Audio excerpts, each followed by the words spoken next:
Hello and welcome viewers back to Sahara TV. On this particular segment, we are with Mr. John Allan-Namu of KTN News in Kenya to give us an update on the current situation of the horrific attacks that took place earlier today in Kenya at the Westgate Mall in Nairobi.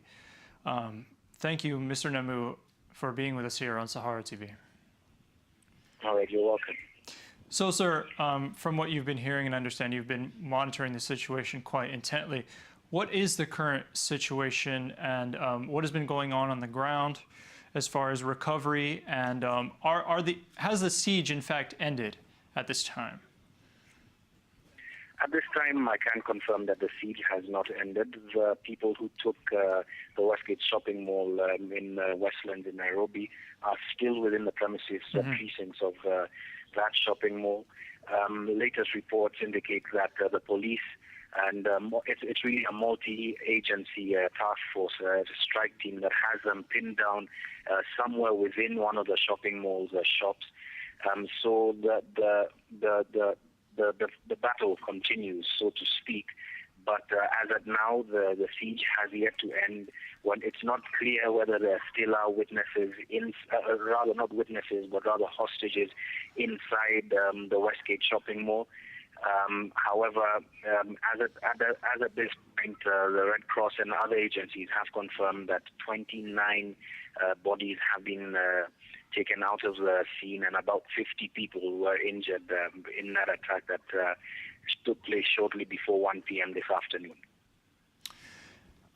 Initially, there were reports that the police and security response was a bit delayed. There were reports talking about the police took 30 minutes before they were able to reach the shopping mall. Can you speak to what you heard on the ground about that? Has there been a reason given for such delay?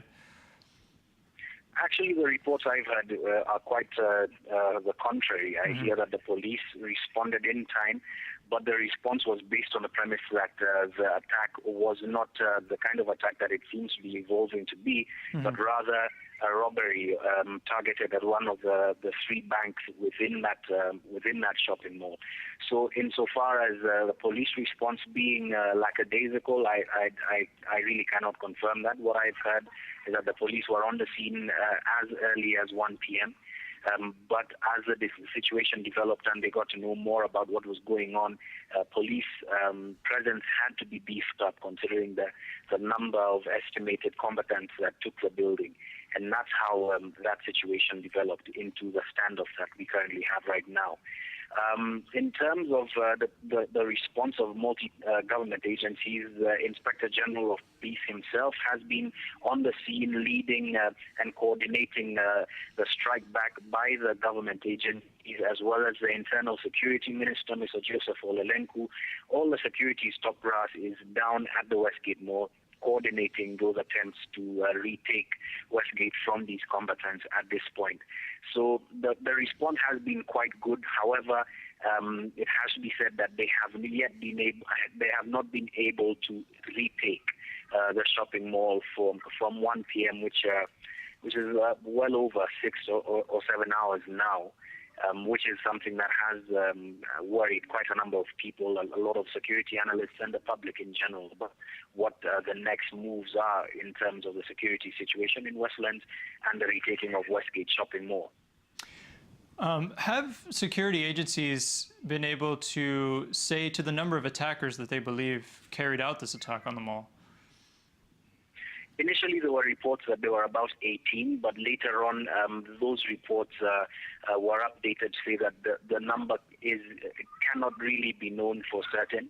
However, one thing that had developed late afternoon to early evening is that one of the combatants, one of the attackers, was shot and has been taken to a city hospital.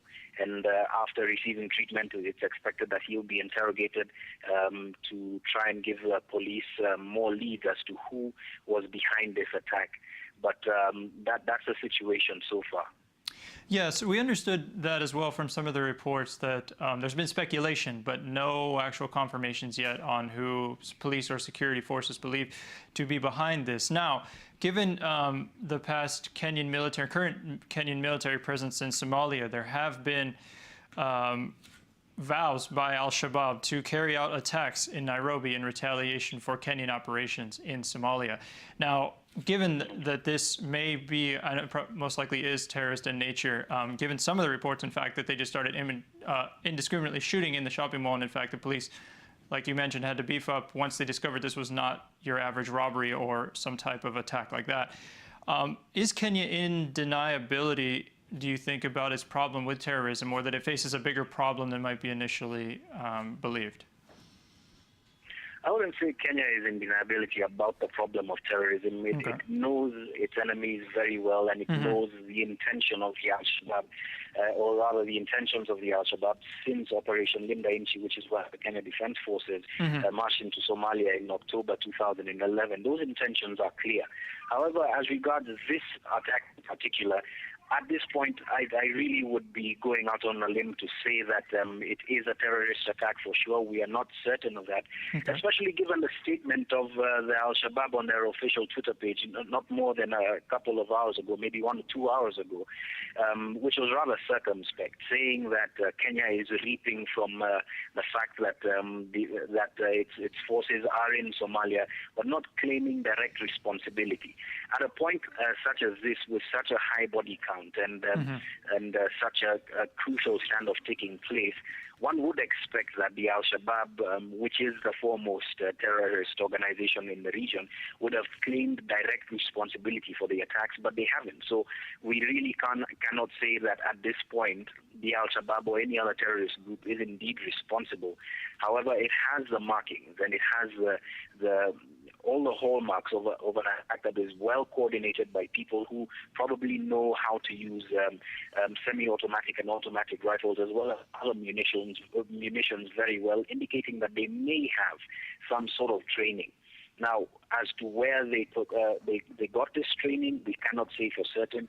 That's why the combatant who's been arrested and who has been taken to hospital after being injured in what appeared to have been a shootout earlier on will be very important in creating leads as to who exactly is responsible.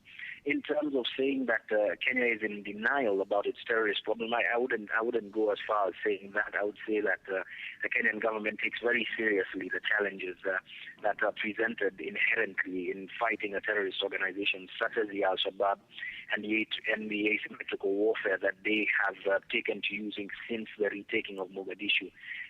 Those are things that the security agencies know very well about. Whether responses to them have been up to scratch up until today is really a matter of opinion, depending on who you ask. But insofar as today's attack, it's very difficult at this point to say who exactly was responsible. The city and the country is awash with quite a number of illegal weapons, and so any organization that might have had some axe to grind with the government or with the owners of that establishment may have taken up arms, but we are not sure at this point, and nobody, and including myself, are willing to call this a terrorist attack at this point. Okay. And thank you again for being with us here and providing us with that update. And we hope that the siege does come to a quick end, and that all the Kenyan people, make a quick, and the country make a quick and safe recovery, and there is no further loss of life. And to the people that have been affected, our condolences go out to any and all casualties. And again, we wish the best for the Kenyan nation and hope that this comes to a quick and peaceful end without loss of any further innocent life. And again, thank you to you, Mr. John Allan-Namu of KTN News, being with us here to update us on the most horrific attacks that occurred at the Westgate shopping mall in Kenya. Viewers, that has been a quick update on the attacks in Nairobi, Kenya on the Westgate shopping center. And thank you again to John Allan-Namu. And viewers, stay tuned. We have more to come, including our Skype Talkback segment. So please join us at Sahara.tv, as well as our regular shows, Keeping Real and Dr. Damages. Please stay tuned.